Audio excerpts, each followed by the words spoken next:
Before I go into talking about what type of journal entries to use when accounting for cash dividends, and stock splits, there's a term that you should know for all three and just keep in mind.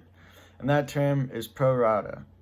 Pro rata is if you own a certain percentage of common shares, you receive that certain percentage of dividends. So keep that in mind as we go through this. So first, we have cash dividends. Cash dividends is a pro rata distribution of cash to stockholders. For corporations to pay cash dividends, they must retain earnings, adequate cash, and declare dividends when the board of directors declares they have paid their dividends. When recording cash dividends, there are 3 dates that are important to record, and that is the declaration date, the record date, and the payment date.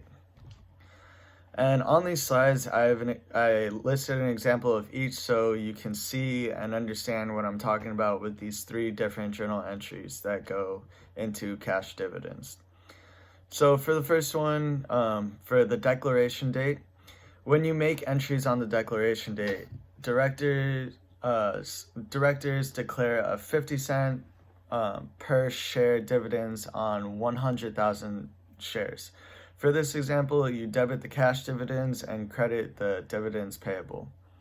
When you make entries on the record date, which is when the record of ownership of outstanding shares of dividends purpose, you put no entry for the record. So for that, you literally just put the date and no entry whenever you're recording the record date.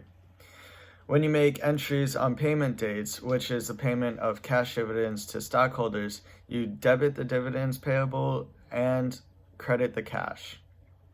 And under here, you can see on the example, something to keep in mind though, at the end of the year, close cash dividends accounts into retained earnings.